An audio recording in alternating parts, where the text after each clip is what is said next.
Les Vases du Cey, tome 3, l'Italie pour le meilleur et pour le pire. Suite. Mercredi 19 septembre 2001. Matteo les guettait à l'arrivée du ferry à Ischiaporto. Dès qu'ils arrivèrent à l'hôtel de la Via Fondolino, les parents de François les attendaient avec Lisa, qui les accueillit avec un grand sourire.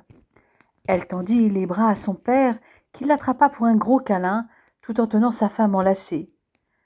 Puis le bébé passa dans les bras de sa maman, et François se plaça, comme il le faisait souvent, dans le dos d'Éléonore pour tenir à la fois entre ses bras la mère et l'enfant. Wilson ne loupa pas une miette des retrouvailles de son couple favori avec leur fille et les photographia. Les jeunes parents s'inquiétèrent des nouvelles des États-Unis. L'espace aérien avait été rouvert au trafic civil le 13 septembre pour les lignes intérieures et le 15 septembre pour les avions étrangers. On en savait maintenant un peu plus sur ce qui s'était passé, combien il y avait de terroristes, comment ils s'étaient préparés, etc. Les médias évoquaient aussi largement la révolte des passagers du vol 93 de United Airlines qui s'était écrasé en Pennsylvanie. En tout cas, pour l'instant, Wilson n'avait pas l'intention de rentrer dans son pays. Éléonore et François lui parlèrent du groupe d'Américains qu'ils avaient rencontrés à Bari et comment ils avaient passé avec eux cette soirée du 11 septembre. Vittoria, en entendant parler de ce groupe d'Américains, intervint alors dans la conversation. « Justement, François, il y a un groupe qui est arrivé en fin de matinée. Je me demande si ce ne sont pas ceux dont tu viens de parler, car celui qui a réservé m'a demandé si cet hôtel était celui de l'oncle de M. Vasse. Je n'ai pas démenti. »« Nous verrons bien demain, dit François. En tout cas, s'il s'agit de ce groupe, ils sont charmants, ne t'inquiète pas. »« Tu vas le savoir tout de suite, les voilà. » Éléonore et François se retournèrent et reconnurent les New-Yorkais avec lesquels ils avaient passé cette soirée si émouvante. Ces derniers étaient ravis de revoir le couple qui leur présenta Alan Wilson. Celui qui semblait être le leader du groupe, Mr. Harris, les informa qu'il avait quelque chose pour eux. « Un client vous a filmé lorsque vous aviez dansé pour nous, et il avait aussi filmé lorsque vous avez chanté le soir des attentats, Éléonore. Quand il est venu m'en parler, vous étiez déjà partie. Je pense qu'il est normal que vous ayez une copie de ces jours-là. »« Justement, dit Vittoria, nous avons investi dans un vidéoprojecteur, car les gens, pour les mariages et autres soirées, aiment bien projeter des photos ou des films. Avec les appareils numériques, c'est devenu tellement plus facile. En tout cas, moi, j'ai bien envie de voir ces images. » Le temps de connecter les appareils, toute la famille et les clients présents s'étaient installés pour visionner les deux films. Les spectateurs virent alors Éléonore lorsqu'elle avait proposé de chanter Star Spangled Banner, tous ensemble, pour toutes les victimes, lorsqu'elle avait pris la main de François à droite et celle de son voisin de gauche, incitant les convives autour de la table à l'imiter. Quand ils l'entendirent entonner l'hymne des États-Unis, donnant le rythme aux Américains eux-mêmes, ils furent subjugués par sa voix qui, une fois de plus, donna la chair de poule à François comme à plus d'un. On voyait aussi les autres clients du restaurant debout, écoutant en silence la voix chaude et profonde de la jeune Française. Comme à Bari, l'émotion submergea toutes les personnes présentes, quand Éléonore avait enchaîné avec Amazing Grace, sa voix trahissant les larmes qui coulaient alors qu'elle chantait. Le second film était, lui, consacré à la danse, et les Américains revirent le couple arriver sur la terrasse de l'hôtel sur l'introduction de New York, New York. Les corps d'Éléonore et de François bougeaient en harmonie, et la jeune femme ne semblait pas peser plus qu'une plume lors des portées. La danseuse montrait ensuite la maîtrise de son art sur Imogene de Lennon, vêtue d'une brassière, d'un shorty recouvert d'une jupe asymétrique en voile. La grâce fascinante et la grande précision avec lesquelles elle exécutait ses mouvements masquaient leurs difficultés techniques. Les Italiens furent touchés par Adagio chanté par Lara Fabian, car il s'agissait de la version italienne. Cette chorégraphie exigeante était truffée de fouettés et de pirouettes, y compris de pirouettes avec développées à la seconde, témoin de la grande expérience de la danseuse en danse classique.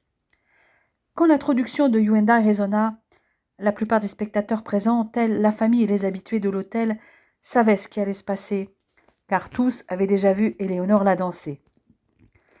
Un homme parmi les spectateurs fixait les images intensément. Lorsque François tendait la main à sa femme pour le taking out et qu'elle enroulait ses jambes autour de sa taille avant de poursuivre par une rumba avec des portées et tous les gestes tendres échangés, ses yeux semblèrent lancer des éclairs. Lorsqu'il les vit enlacés, amoureux, il préféra s'éclipser discrètement. Personne n'y prêta attention, personne ne vit son visage fermé. Lors du repas, la famille leur demanda comment s'était passé leur séjour en amoureux dans les Pouilles. Ils leur parlèrent des endroits qui leur avaient plu et de leur rencontre avec Marco, le fabricant de coucou, avec le chef cuisinier qui leur avait fait visiter la chapelle et la terrasse du Palazzo de Matera, et avec Sabrina, la danseuse de Pizzica Pizzica. Lisa ne voulait plus lâcher sa mère, sauf pour aller dans les bras de son père. Quand il fallut la coucher, le bébé, contrairement à son habitude, se mit à pleurer. Toutefois, après une berceuse chantée par sa mère, il finit par s'endormir avec son doudou. Les deux parents purent redescendre avec la famille pour poursuivre les discussions sur les dernières nouvelles des uns et des autres. Lucrezia avait fait sa première rentrée à la Scuola dell'Infanzia et semblait bien s'y accoutumer. En tout cas, les premiers jours s'étaient bien passés. Mais ce qu'elle aimait surtout, c'était s'occuper de Lisa avec Chiara. « Elles sont vraiment marrantes toutes les deux, dit Chiara. Et vous verrez, Lisa marche de mieux en mieux à quatre pattes. » Oui, dit Vittoria. Dès que Lucrezia est là, Lisa ne la lâche pas des yeux et a tendance à la suivre partout à quatre pattes. J'ai peur que ma fille s'ennuie quand Lisa sera partie. Il ne te reste plus qu'à faire un autre bébé, dit François. J'y songe de plus en plus, surtout que Lucrezia a déjà 4 ans. Je ne voudrais pas qu'il y ait trop d'écart. Il commençait à se faire tard. La famille se dispersa pour une nuit réparatrice. Vendredi 21 septembre 2001. Le couple avait repris ses habitudes à l'hôtel et à Ischia. Leur journée était rythmée surtout par leur bébé, avec lequel ils se promenaient dans Sant'Angelo, mais ils profitaient aussi de la présence de Chiara pour s'accorder de courtes escapades dans les environs, pour se balader sur les plages. Souvent, ils étaient suivis par Wilson, mais celui-ci n'allait pas jusqu'à les suivre dans les petites criques. Toutefois, le photographe n'était pas le seul à s'intéresser au couple. L'homme du premier soir à Ischia les espionnait, et il semblait bien connaître l'île et les petites criques isolées. Chaque fois qu'il voyait François enlacer Éléonore, l'embrasser, la caresser, il serrait les poings, d'autant que la jeune femme répondait avec ardeur à son mari. Éléonore et François avaient trouvé un endroit à l'abri des regards qui leur avait donné l'envie de réitérer l'expérience de la Pinède de la Torre dell'Orso. La jeune femme portait la même courte jupe sur son bikini. Le couple s'était allongé et François baisa ses yeux, ses lèvres qui s'entr'ouvrirent pour accueillir sa langue en un baiser passionné. « Je t'aime, Éléonore, dit François en s'interrompant. Tu comptes plus que tout pour moi. Plus les mois passent, plus je t'aime. Mon amour, moi aussi je t'aime. Je ne pourrais pas vivre sans toi. » Il l'enlaça tendrement et sentit son désir gagner en intensité, et le corps de la jeune femme répondit à son attente ardente. Il l'embrassa avec douceur et caressa ses seins. Éléonore frémit sous les caresses familières. Palpitante, elle sentit la bouche de François glisser de son cou à sa poitrine et sucer bientôt un mamelon érigé pendant qu'il caressait l'autre d'une main habile. Électrisée, elle ne put retenir un gémissement de plaisir. Elle brûlait du désir qu'il la pénètre et pétrissait ses bras, son dos musclé, sa nuque, empoignait ses cheveux.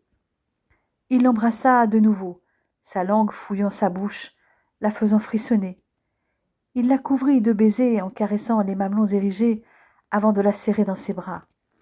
Frémissante, elle l'étreignit avec une ardeur égale. Soudain, il ne put attendre plus. Il enlaça sa taille, souleva la courte jupe, fit glisser le bas du bikini et enfouit sa tête contre son ventre avant de descendre entre ses jambes et goûter le parfum salé qu'il adorait. Elle poussa un cri et se cambra pour qu'il l'explore de sa langue, avide de lui procurer du plaisir.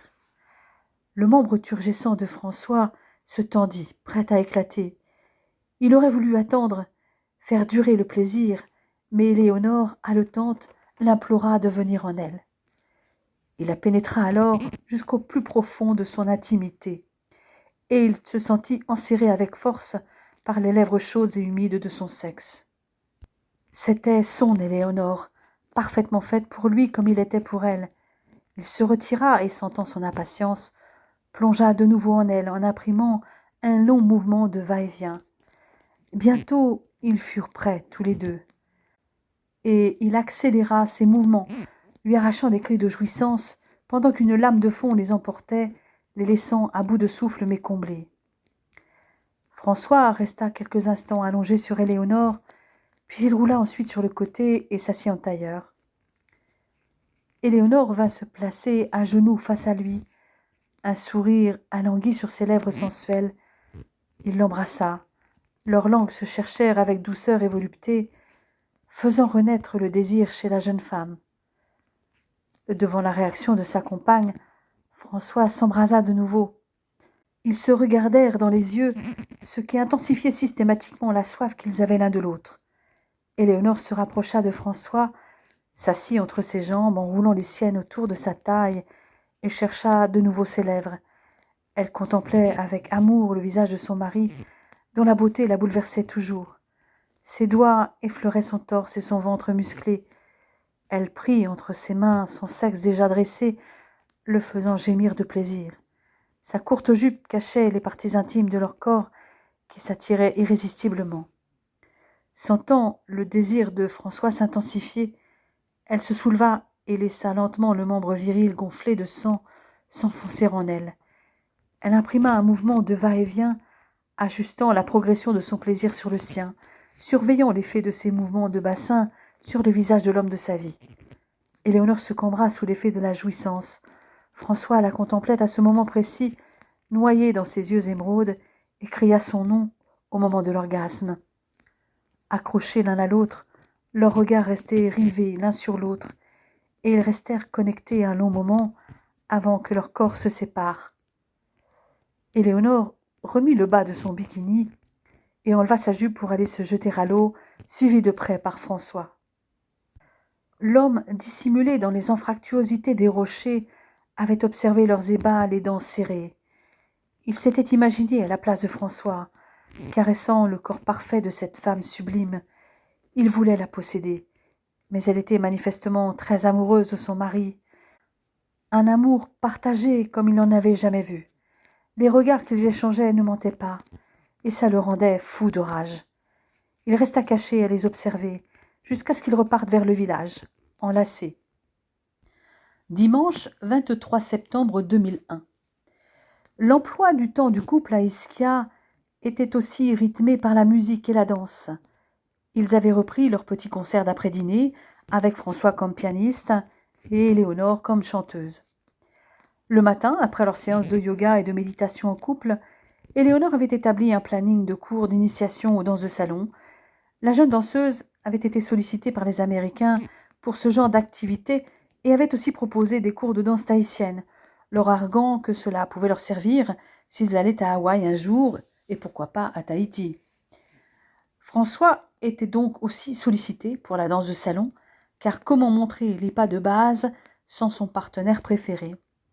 Il avait d'ailleurs intégré certaines chorégraphies de Steph, pouvant aisément le remplacer, comme pour la chorégraphie sur la musique de Titanic. Pour les cours de danse tahitienne, elle avait choisi de les donner sur la plage, entre 10h et 11h. François l'avait accompagnée comme spectateur avec Lisa. Yaorana. Bonjour, comme on dit à Tahiti. Maeva. Bienvenue pour ce cours de danse tahitienne, Ori Tahiti. Nous allons voir beaucoup de pas de femmes, les vaïnes, mais aussi d'hommes, les tane. Il y en aura pour tout le monde et ensuite nous ferons quelques étirements. J'ai précisé que vous veniez avec une bouteille d'eau car nous ferons des petites pauses pour boire car vous allez voir c'est intense. Déjà, le paréo. Comment le mettre pour les dames? Je vous montre. Voyez ce paréo, il est long. Alors il ne s'agit pas de prendre trop loin de soi et faire un gros nœud. Il faut le prendre proche de sa hanche. On pince et ensuite on fait un petit nœud bien serré. Si c'est trop long, vous pouvez le rouler. Elle avait joint les explications à une démonstration, puis avait commencé par un échauffement d'une dizaine de minutes pour que ses élèves ne se blessent pas, avec des mouvements d'isolation de la tête, des roulements d'épaules, des étirements du buste et de la taille, des isolations et des rotations du buste. Elle passa ensuite à l'échauffement du bas du corps avec des isolations et des rotations du bassin. Alors, voyons maintenant la position. Comme dans toutes les danses, on se tient bien droit. On roule les épaules vers l'arrière, on rentre le ventre, on serre les abdominaux, les pieds légèrement écartés, les genoux fléchis. Attention, pas de fesses en arrière, ajouta-t-elle en montrant ce qu'il ne fallait pas faire. Ça, je ne veux pas le voir, dit-elle en souriant. On se tient droit, genoux fléchis. Pour tenir le haut du corps, dites-vous que vous avez un fil sur le haut de votre tête que quelqu'un est en train de tirer vers le ciel. Éléonore montra ensuite quoi faire avec les bras et les mains. Vous pouvez mettre les mains sur les hanches. Avec les bras, nous allons voir aussi différentes manières, en haut, en bas, devant, sur le côté. Il y a plein de possibilités. Aujourd'hui, nous allons surtout faire attention à la posture et je vais vous montrer quelques pas. Le premier, c'est le tamao qu'on a vu pendant l'échauffement. Elle illustra le déhanchement du tamao, expliquant qu'il servait aussi pour se déplacer à droite, à gauche, en avant et en arrière. Il est vraiment important d'avoir les genoux fléchis, c'est ce qui permet de libérer vos hanches. Il n'y a pas que les hanches qui travaillent, les genoux aussi. Donc jambes pliées pour libérer le bassin, poids du corps sur les talons. Elle fit également la démonstration du ami, mouvement de rotation d'un côté et de l'autre, qui sert à rester sur place et à se déplacer. Elle décortiqua ce pas sur place. Pour celles qui ont déjà dansé la samba, vous avez déjà normalement un peu ce mouvement. Maintenant, on y va en musique. Je vous montre de dos. On voyait nettement le balancement des hanches de la jolie danseuse. Serrez bien le ventre et n'oubliez pas de respirer. Encore. Allez, détendez un peu vos chevilles. On va essayer maintenant les pieds joints. D'abord, doucement. On est bien ancré dans la terre. Encore. Et maintenant, on accélère. On va se déplacer maintenant. Elle s'attaqua ensuite à la bascule du bassin avant-arrière pour pouvoir ensuite leur apprendre les cercles de hanches, détaillant la position, les mouvements sur place et en se déplaçant. On contrôle les abdos, les cuisses, les fessiers. Allez, encore. Allez, droite, gauche. Super. Maintenant, on va partir devant, côté, derrière, côté. Les genoux accompagnent toujours le mouvement. On continue. Et maintenant, cercle complet. Mon buste est toujours droit. Je ne pars ni en avant ni en arrière. Elle leur fit faire quelques étirements pour détendre le dos très sollicité par le dernier exercice et leur fit refaire l'exercice de l'autre côté.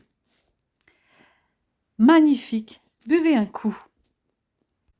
Elle fit ensuite une démonstration enchaînant les mouvements qu'il venait d'apprendre avec une musique de percussion, une musique d'OTA. D'abord doucement à droite, puis à gauche. Encore, et tamao en se déplaçant. Ami sur place, on se déplace. Tamao, et on ajoute des bras pour se déplacer. Ami sur place et déplacement. Elle fit ensuite travailler les hommes sur le paoti, ciseaux en tahitien, ce mouvement d'ouverture et de fermeture avec les genoux en soulevant les pieds alternativement. Pendant que les hommes s'exerçaient, elle montra aux femmes le tuane, un mouvement de vague utilisé sur place avec des mouvements de bras, mais aussi en avançant, et le farapu, ces petites rotations rapides des hanches. Alors, on utilise le tuane dans beaucoup de danses, en samba, en danse orientale. Elle observa ses élèves, reprit le mouvement avant de montrer le tuane, en avançant avec les bras, puis regarda de nouveau ses élèves faire.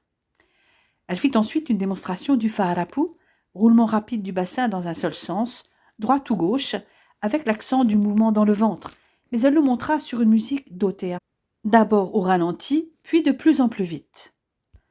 À vous, d'abord doucement. Voilà, c'est ça. Dans le sens qui vous convient le mieux, droite ou gauche, peu importe. On garde les abdos serrés. Pieds joints, genoux fléchis. Attention, on accélère, tranquille. Respirez. Plus vite encore pour celles qui le peuvent. Elle surveillait les mouvements exécutés, redressait une posture trop avancée ou trop en arrière. Puis elle leur fit enchaîner les mouvements appris en se déplaçant, en montant, en descendant. « Ça chauffe, c'est normal. »« Bravo, vous avez bien travaillé. Passons aux étirements si vous voulez éviter les courbatures. » Après les étirements, elle évoqua le cours suivant. « Maintenant que vous avez les bases, je vous ferai travailler sur un aparima et peut-être un OTA. Alors, messieurs, j'essaierai de prévoir une routine par couple, mais votre rôle risque d'être moins important que celui des vainés. »« Pas de problème, nous préférons regarder les femmes danser, » rétorqua un des hommes. « Bien, je vous montre pour que vous ayez une petite idée de ce qui vous attend. » Elle leur montra donc la parima pour les femmes sur l'hymne à l'amour en tahitien, qui ne comportait pas de grosses difficultés. Et elle leur fit une démonstration d'OTA qui laissa le groupe bouche bée. François était toujours étonné de ce qu'elle arrivait à faire avec son corps. Quoi qu'elle fasse, elle le faisait toujours avec excellence, qu'il s'agisse de danser, de son métier d'infirmière, sans parler de son rôle de maman, et surtout, elle était sa femme et son amante, et dans ce dernier domaine, il était comblé. Éléonore vint le rejoindre, et Lisa lui tendit les bras avec un grand sourire et un mama qui la fit fondre. Elle s'assit en tailleur face à François, cala Lisa entre deux et l'embrassa fougueusement. « Quelle patience tu as, mon amour, de m'attendre comme ça. Tu sais que je suis ton plus grand fan, et puis j'ai été bien occupée par cette demoiselle qui veut mettre tout à sa bouche, y compris le sable. Elle ne tient pas en place, comme sa maman que j'adore. Tiens, regarde, attention à tes cheveux, chérie, elle va s'en servir pour se lever. Aïe, trop tard. » Éléonore avait attrapé sa fille pour la soulever et limiter le tiraillement. Finalement, le bébé finit par lâcher les cheveux pour mettre les doigts dans la bouche de sa mère en riant. François contemplait ces deux trésors. Un homme, toujours le même, les observait depuis la ruelle juste au-dessus de la plage. Il était là depuis le début du cours. Il avait suivi chaque mouvement de la jeune femme. Les ondulations de son corps et les mouvements rapides de son bassin avaient déclenché un désir insupportable. Il lui fallait absolument cette femme. Elle et elle seule pouvaient assouvir ce désir qu'il ressentait. Le couple remonta vers l'hôtel. Éléonore monta se changer. Elle avait rendez-vous en cuisine avec Nonna. La vieille dame s'entendait à merveille avec la jeune infirmière dont elle était très proche, au point de lui confier ses secrets de cuisine. La jeune femme voulait voir comment elle faisait son gâteau aux amandes et citrons. Matteo était toujours étonné de l'intérêt de cette cousine française pour la cuisine italienne. Elle était la seule qu'il accepte dans sa cuisine avec Nonna. Les deux femmes étaient très concentrées. Ni l'une ni l'autre ne virent arriver un ami de Matteo. Celui-ci vint le présenter à Éléonore, qui fut surprise. « Élie, je te présente mon ami d'enfance, Gianmarco. » Le sang de la jeune femme se glaça. Elle tendit néanmoins la main au jeune homme. « Inutile de faire les présentations, Matteo. Nous nous connaissons déjà, » dit Éléonore d'un ton assez froid. « J'ai rencontré ton ami il y a 2 ans, lors de l'armada du siècle à Rouen. Son bateau, le Palinuro, faisait partie des bateaux invités pour l'événement. Lui et d'autres marins sont venus au Tropicana où je dansais avec Steph pour 2 représentations. Oui, je l'avais vu danser chez toi un soir et je l'ai reconnu. Je suis donc allée me présenter. Je suis allée la voir danser les 2 fois d'ailleurs, dit Gianmarco en fixant ardemment la jeune femme. Eh bien, c'est parfait, puisque vous vous connaissez déjà, je n'ai plus rien à dire. Gianmarco, tu dînes avec nous ce soir pour ton dernier soir sur l'île, puisque tu dois rejoindre ton poste, vieux frère. Ok. Eh bien, à tout à l'heure, Nonna. À tout à l'heure, Élie. À ce soir, Gianmarco, dit Nonna. Éléonore ne répondit pas. Nonna avait senti que quelque chose n'allait pas. Il s'est passé quelque chose avec Gianmarco, demanda la vieille dame. Pas exactement. Le 2e soir, quand il est revenu, il m'a invité à danser pendant que j'attendais Steph. Je me méfiais déjà parce que Sarah m'avait averti qu'il n'arrêtait pas de me regarder, qu'il semblait s'intéresser à moi. Et ce 2e soir, il m'a carrément dit qu'il était amoureux fou de moi, qu'il avait envie de moi. Et ça, je m'en suis bien rendu compte quand il m'a attirée vers lui et qu'il a essayé de m'embrasser dans le cou. Et alors, qu'est-ce que tu as fait? Je l'ai repoussé. Je lui ai rappelé que j'étais mariée et qu'avec François, nous étions fous amoureux et que jamais je n'appartiendrais à un autre que lui. Il m'a alors dit qu'il attendrait. Et je lui ai répondu qu'il pourrait attendre longtemps. Il me fait peur, Nona. Et François? Je lui ai tout raconté, je ne lui cache rien, Nona. Il est l'homme de ma vie. Et d'ailleurs, je vais le prévenir que Gianmarco vient dîner ce soir. Je ne sais pas de quoi il sera capable. Éléonore monta dans leur chambre. Il n'y était pas. Peut-être dans le grand salon. Il y était effectivement avec Lisa, qui prenait un grand plaisir à imiter son père au piano en tapant sur les touches, mais avec beaucoup moins d'harmonie. Chiara et Jean étaient là aussi. Éléonore sourit malgré son angoisse. François la vit arriver, mais remarqua vite sa pâleur et son regard, un regard d'animal traqué. Il se leva et confia Lisa à sa mère avant de se rapprocher de la jeune femme. « Qu'y a-t-il, ma chérie? Tu as l'air d'avoir vu un revenant. »« Tu n'es pas loin de la vérité. Viens dans notre chambre, il faut que je te parle. » Elle le prit par la main et l'entraîna dans l'escalier. Dès qu'ils furent dans la chambre, elle ferma la porte à clé. Elle était livide. François la prit dans ses bras, elle tremblait comme une feuille. « Que se passe-t-il, mon amour? Je te croyais avec Nona. »« J'y étais, quand Matteo est entré dans la cuisine avec Gianmarco. » François pâlit à son tour. Ses yeux avaient changé de couleur, passant d'un bleu intense à une teinte plus sombre. Et que s'est-il passé? Matteo a voulu me le présenter, mais je lui ai dit que nous nous connaissions déjà et dans quelles circonstances nous nous étions rencontrés. Gianmarco a précisé qu'il m'avait vu danser ici, à Ischia, et qu'il m'avait reconnu. Si tu avais vu comment il me regardait, il me met mal à l'aise, un peu comme Castin. Et Matteo l'a invité à dîner ce soir car il repart demain. Ça, c'est la bonne nouvelle. Matteo ne sait certainement pas que son ami d'enfance t'a dragué. En l'invitant, il y a juste vu l'occasion de passer la soirée avec lui. En revanche, Nona a bien remarqué mon malaise. Je lui ai tout raconté. Elle craignait surtout que tu ne sois pas au courant. Je l'ai rassurée sur ce point. Je ne te cache rien, mon amour. Nous avons trop souffert au début avec les non-dits pour que je te dissimule quoi que ce soit. Il la serra contre lui, puis lui prit le visage entre ses mains. Nonna ne dira rien à Matteo, du moins tant que Gianmarco sera là, à moins qu'il ne dérape en ta présence. De toute façon, il ne pourra pas l'approcher. Je ne te lâche pas d'une semelle. Nous ne changeons rien à nos habitudes. Je jouerai comme chaque soir, tu chanteras, nous danserons ensemble ou avec tes élèves et personne d'autre. Tu t'en sens capable? Je crois. Serre-moi fort contre toi. Quand l'heure du dîner arriva, Éléonore et François étaient avec Lisa dans le grand salon, avec Wilson. Le photographe américain leur montrait ses derniers clichés. Sachant que le couple devait se rendre à Munich, il avait prévu de se joindre à eux pour l'Oktoberfest. La grande fête bavaroise avait été à 2 doigts d'être annulée suite aux événements du 11 septembre, mais son maintien avait été confirmé la semaine précédente. Ils se levèrent pour rejoindre tout le monde à table. L'ami d'enfance de Matteo était déjà en grande discussion avec Alberto. Quand Éléonore entra dans la pièce vêtue d'une sage robe portefeuille en satin rose pâle, descendant au niveau des genoux, son regard resta fixé sur elle. Elle ne semblait pas le voir, mais lui ne voyait qu'elle. Elle ne regardait que François, qui portait Lisa dans ses bras.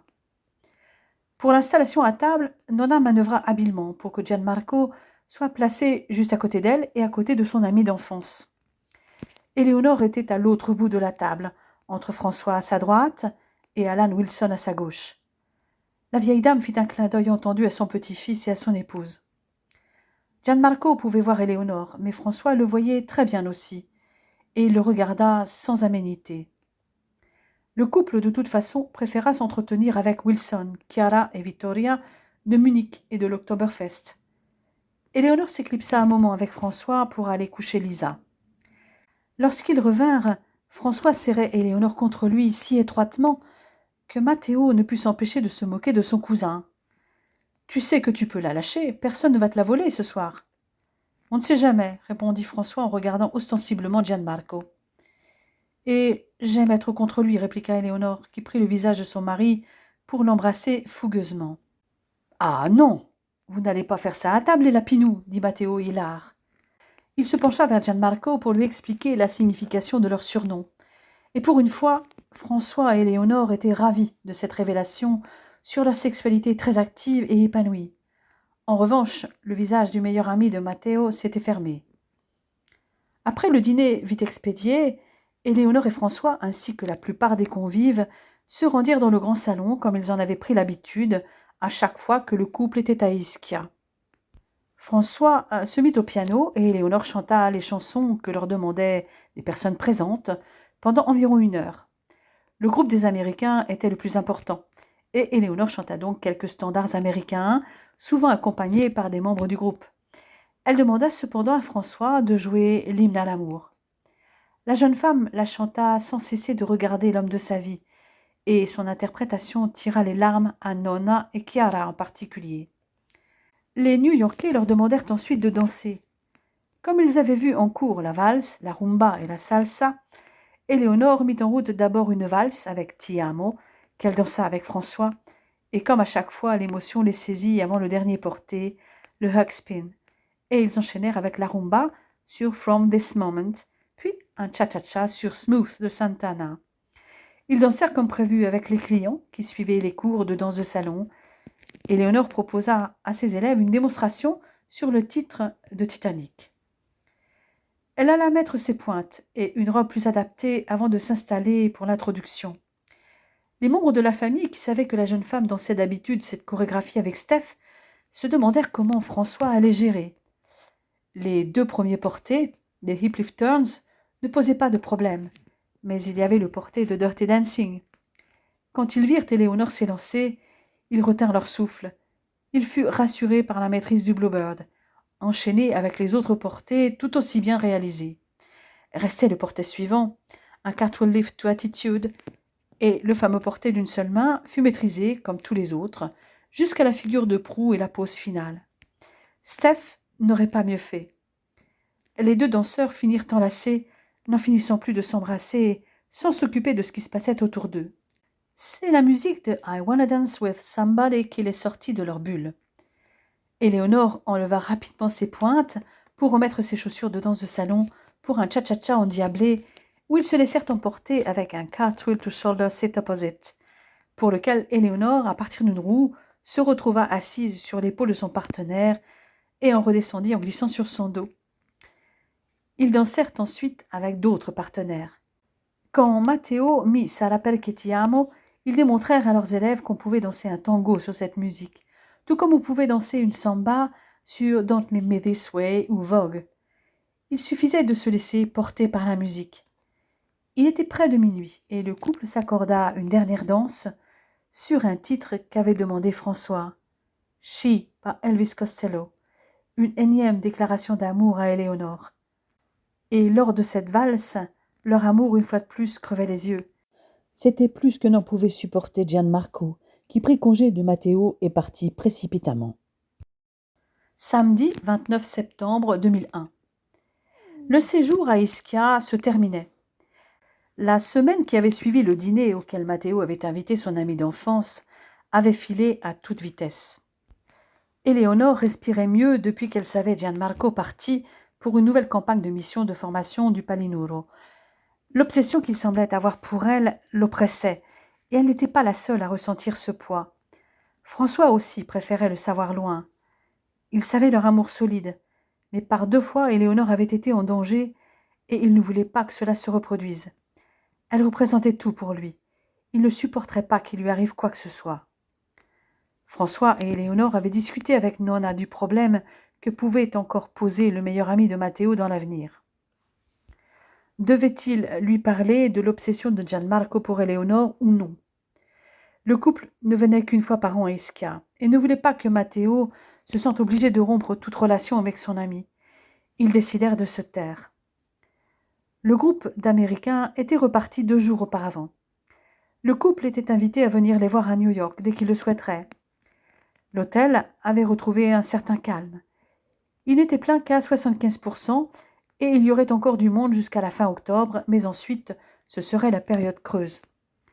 Le couple, les parents de François et Wilson, reprenaient le ferry ensemble, mais Chiara et Jean prenaient ensuite l'avion pour Paris, pendant que le couple avec Lisa et Wilson prenait un vol pour Munich. Les liens d'amitié du photographe avec ses amoureux fétiches s'étaient encore renforcés depuis le début de leur séjour en Italie, et Éléonore avait proposé qu'ils se tutoient. Le vol à l'aéroport Franz Josef Strauss atterrissait à 17h55. Ils eurent la surprise de voir Louis et Claudia les attendre. Ils pensaient plutôt voir Thomas et Dieter, mais ces derniers les attendaient à l'appartement de la Wiedenmayerstrasse. Le couple alla déposer ses bagages chez Thomas et Dieter, et avec Louis et Claudia, ils accompagnèrent Alan Wilson jusqu'à l'hôtel de la Liebigstrasse, où il avait réservé une chambre pour la durée de son séjour, à 10 minutes à pied de l'appartement des deux Bavarois. Les deux couples le laissèrent s'installer et lui donnèrent rendez-vous vers 19h pour dîner. Ils se retrouvèrent tous au cours de la Bunbrot, cette variante culinaire allemande du dîner où chacun se sert comme il veut. Véritable institution, ce repas froid était composé de différentes sortes de pain beurré, avec du Quark, un fromage blanc salé aux herbes aromatisées, de charcuterie, de fromage tranché, de poisson fumé, parfois agrémenté de cornichons sucrés, de concombres, de radis et de tomates, d'aromates et quelquefois accompagné d'une salade de cervelas et de fruits. Les discussions tournèrent beaucoup autour de l'Oktoberfest. C'était les derniers jours et Louis avait découvert largement les festivités puisqu'il était déjà là depuis le 11 septembre. Il avait donc assisté au défilé inaugural de la fête de la bière, depuis la Sonnenstrasse jusqu'à la Theresienwiese, avec les attelages ornés aux couleurs des brasseries, chargés de tonneaux, et les chariots transportant les serveurs et serveuses qui allaient œuvrer pendant 2 semaines. Avec Claudia, il avait vu le maire de Munich ouvrir le premier fût de bière au maillet dans la tente Schottenhamel. Tous les deux avaient aussi été présents le lendemain pour Trachten und Schützenzug, le défilé avec des milliers de participants habillés avec les costumes traditionnels. Le Benjamin Devas avait aussi fait plus ample connaissance avec Munich, sa région et ses montagnes toutes proches. Wilson, lui, allait découvrir cette fête de la bière dont il avait tant entendu parler. Celui qui en parlait le mieux était Dieter, le seul vrai Bavarois, puisque Thomas et Claudia étaient berlinois à la base. Il fallait avoir vécu l'Oktoberfest au moins une fois pour comprendre l'engouement des Allemands et des Bavarois en particulier, ainsi que de nombreux étrangers, pour cette fête, la plus importante fête populaire du monde. « Il y a tant de monde que ça ?» demanda Wilson. « À peu près 6,5 millions de visiteurs en 15 jours, si on se base sur les chiffres de l'année dernière. Et tout ce joli monde consomme plus de 6,4 millions de litres de bière, uniquement de la bière fabriquée par les brasseurs traditionnels munichois. Et je ne parle pas des énormes quantités de viande. Vous verrez demain soir et mardi soir, nous irons dîner dans 2 tentes différentes et donc 2 ambiances différentes. J'ai hâte de voir ça. Et tu auras l'occasion aussi de tous nous voir en tenue traditionnelle bavaroise, dit Éléonore. Et ça donne quoi ? Dieter lui montra les photos de l'année précédente. Ah oui, je vois. Et c'est obligatoire ? Non, sauf si vous voulez être vraiment dans l'ambiance à fond, répondit Dieter. Depuis qu'ils étaient arrivés, Éléonore avait remarqué les mines de conspirateurs de Louis et Claudia. Elle en avait soufflé un mot à François qui, à son tour, les avait observés plus attentivement. Et effectivement, ils avaient l'air de mijoter quelque chose. Mais quoi ? L'infirmière avait bien sa petite idée. Soit ils allaient annoncer leur mariage, soit leur dire qu'ils s'installaient en Bavière ou alors en France. Après tout, cela faisait 9 mois qu'ils étaient ensemble, souvent séparés, il est vrai, mais ils formaient un couple. Le Benjamin Devas et la jeune Allemande semblaient vouloir les faire mariner un peu. Lisa s'était endormie dans les bras de sa mère, qui alla la coucher dans son lit parapluie. Lorsqu'elle revint au bout de quelques minutes, le dessert était servi. Claudia demanda le silence et s'exprima en français comme elle en avait pris l'habitude dès qu'elle était avec les Vas. Louis et moi avons décidé de vivre ensemble. Nous allons peut-être nous marier, mais pour l'instant, aucune date n'est fixée. Nous verrons plus tard. Ce qui est sûr, c'est que je vais venir vivre en France. Éléonore quitta sa chaise pour lui sauter au cou, puis à celui de Louis. « Mais c'est génial, nous allons être presque voisins. » Puis elle se dirigea vers Thomas pour lui faire un câlin. « Et toi, Thomas, que penses-tu de tout ça ? Tu avais l'habitude de voir ta petite sœur souvent. » « C'est son choix, Élie. Et puis tu sais, il y a quelque temps, elle était à Berlin et moi ici. Il y avait déjà 600 kilomètres entre nous. Il y en aura juste 300 de plus. Et puis, il y aura les vacances. » « Et pour ton travail, Claudia ? Eh bien, que je sois professeur de danse ici ou en France, Ça ne change pas grand-chose. Et ça, c'est l'autre surprise. La prof de contempo de l'académie de danse où travaille Steph est partie. Le poste est donc vacant. Steph m'a averti aussitôt, donc je repars avec vous et Louis. Crois-tu que Steph me l'aurait dit? Il va m'entendre celui-là, dit Éléonore. Vendredi 5 octobre 2001. La semaine dans la capitale bavaroise avait filé à une vitesse phénoménale, tant il y avait à faire pour les uns et les autres. Le dimanche, Louis, Claudia, Éléonore et François avaient entraîné Wilson dans le centre de Munich tout proche. Il l'avait laissé à son hôtel en fin d'après-midi pour aller se préparer pour l'Oktoberfest et était repassé le chercher en se rendant sur le lieu de la fête dès que la baby-sitter était arrivée pour Lisa. Éléonore portait le dirndl offert lors de son anniversaire par ses amis bavarois. Le costume était composé d'un chemisier court, blanc, à manches courtes, avec un décolleté en forme de cœur. D'une robe avec un corselet, avec des motifs fleuris dans les tons roses et vert pâle, d'un tablier rose attaché avec un ruban de même couleur sur le côté droit puisqu'elle était en couple. Cette année, Claudia portait aussi son ruban du même côté. Les deux jeunes femmes s'étaient en outre toutes les deux munies d'un Taschen, un petit sac plat en tissu comme celui que portaient les serveuses. Les leurs étaient en forme de cœur et décorés d'un Edelweiss.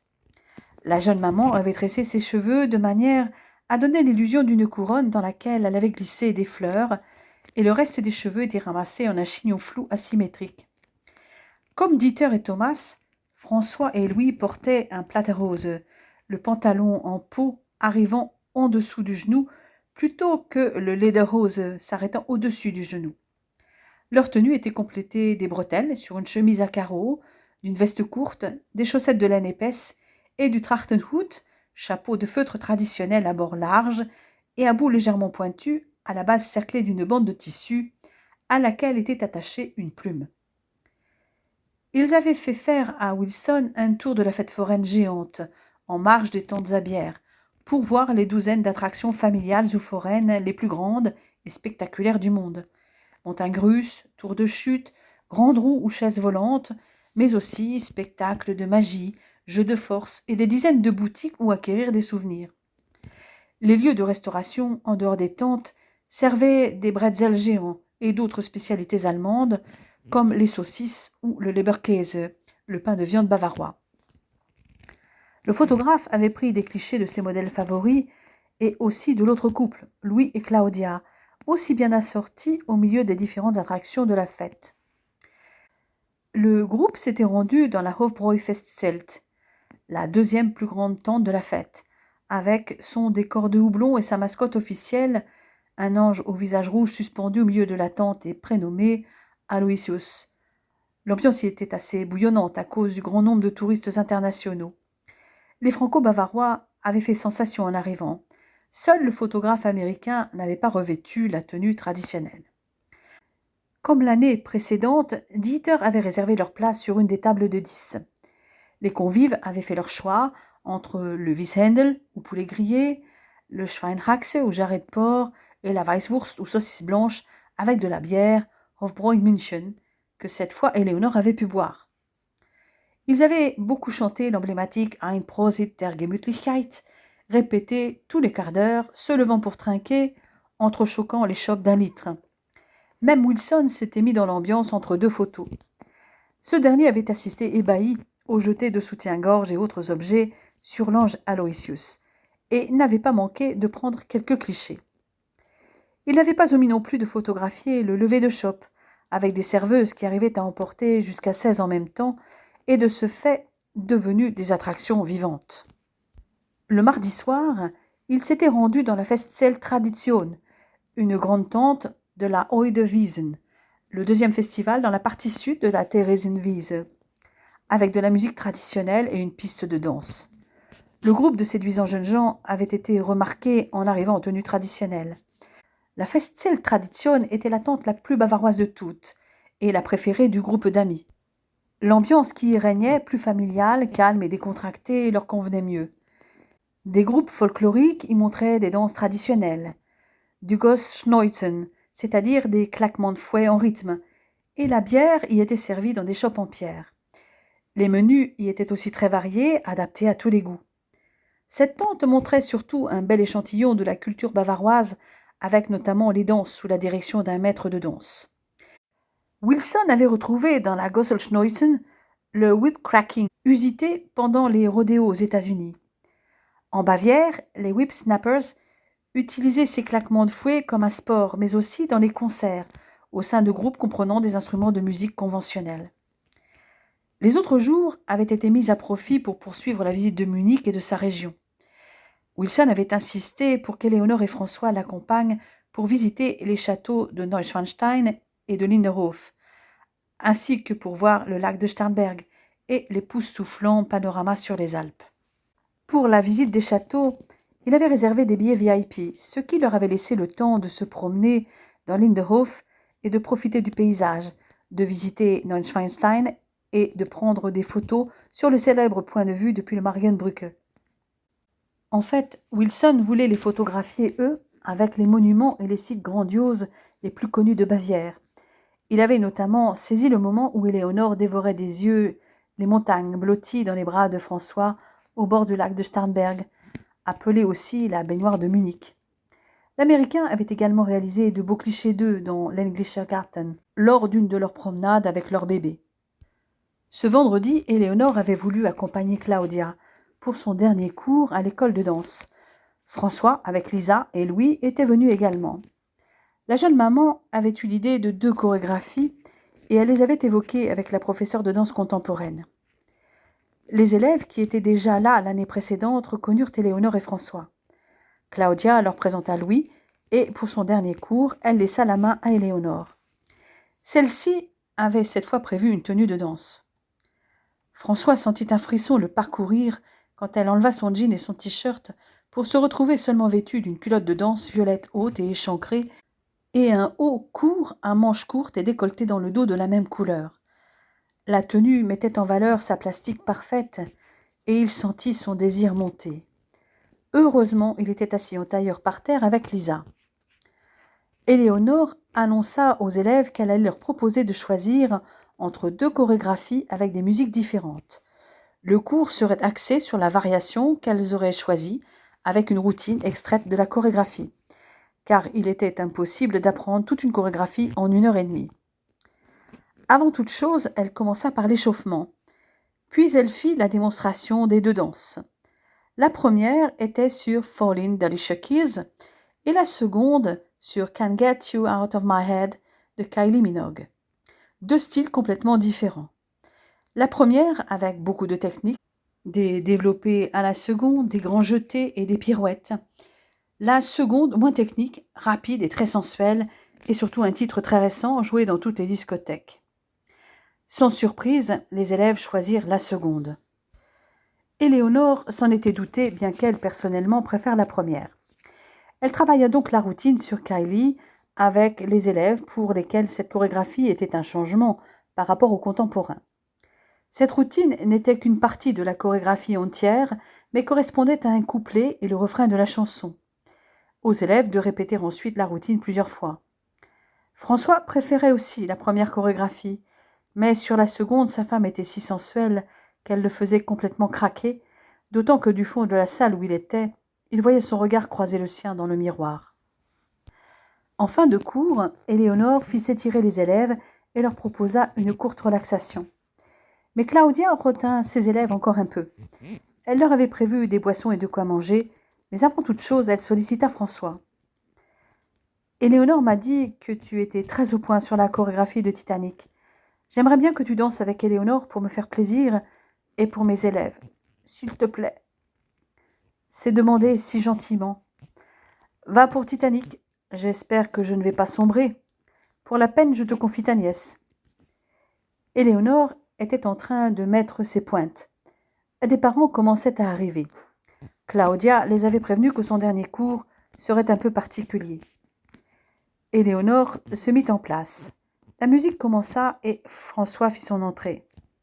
Les nombreux portés étaient complètement maîtrisés, les 2 plus impressionnants étant le porté de Dirty Dancing et le Cartwheel Overhead to Attitude, le porté d'une seule main. Les élèves et les parents étaient enthousiasmés. Dans la foulée, Claudia remit Fallin', et Éléonore redansa de nouveau sa chorégraphie sous de nombreux yeux admiratifs. Ça vous dit que je danse la chorégraphie qui m'a classée première au concours national et celle qui m'a classée également première au concours international? Vos parents et mon beau-frère surtout vont reconnaître les titres. Bien évidemment, les élèves ne demandaient que ça. Elle souffla les titres à Claudia. J'espère que je vais m'en souvenir. Quand Dirty Diana retentit, Louis était aux anges. La chorégraphie était très moderne et très inspirée par Michael en plus acrobatique. La seconde était aussi sur un titre de Michael, Smooth Criminal, dont l'influence était encore plus flagrante. François ne l'avait jamais vu danser ces deux chorégraphies, mais les élèves en redemandaient. « Ok, on reste sur Michael. Dangerous, s'il te plaît, Claudia. Après, j'arrête. » Et elle enchaîna encore une chorégraphie inédite pour François. Ils rentrèrent tous les 5 ensemble, mais ils se séparèrent à mi-parcours, car Louis allait chez Claudia. Ils devaient se retrouver à 20h au Servus Heidi, un restaurant du centre-ville, tous invités par Alan Wilson pour leur dernière soirée. Le lendemain, les frères Vass, leur compagne et Lisa allaient repartir vers Paris par le vol Air France de 15h25 et Wilson à New York par le vol Lufthansa de 15h30. Les adieux risquaient d'être difficiles, surtout pour Claudia, qui quittait son pays et sa seule famille pour vivre avec l'homme qu'elle aimait. Mais ils se reverraient pour les fêtes de fin d'année. En attendant, ils avaient encore un peu de temps, et ils étaient seuls dans l'appartement. Lisa s'était endormie. Après avoir couché le bébé, François prit Éléonore dans ses bras et chercha sa bouche pour un long baiser, puis il s'interrompit pour la regarder. Il la désirait, et ce désir était réciproque. Éléonore était envoûtée par son regard. Seuls comptaient les bras de François qui la serraient de nouveau, sa bouche sur la sienne, son corps sur le sien, et ce désir ardent. Quand je t'ai vu te déshabiller tout à l'heure, que tu ne portais que cette culotte échancrée et ce haut dévoilant ton dos, tu ne peux t'imaginer dans quel état ça m'a mis. Si, j'imagine très bien, répondit-elle en se pressant un peu plus contre lui. Le même que tout de suite? Ton corps est si parfait, tu es si sexy, comme lorsque tu portes ton dirndl avec ce décolleté pigeonnant. Comment résister? Eh bien là, tout de suite, tu n'as pas besoin de résister, mon amour. Je suis tout à toi. Il la souleva et la porta sur le lit. Il l'avait à peine déshabillée qu'elle ouvrit avidement les jambes pour qu'il entre en elle. Il s'enfonça en elle et elle souleva son bassin pour venir à sa rencontre, animée par la même passion. Une fois de plus, il se rendit compte à quel point elle était faite exactement pour lui, sans qu'il ait besoin de contrôler sa pénétration. Ils se laissèrent porter tous les deux par la vague de désir, s'intensifiant à chaque va-et-vient, jusqu'à ce qu'une déferlante les emporte au sommet ensemble.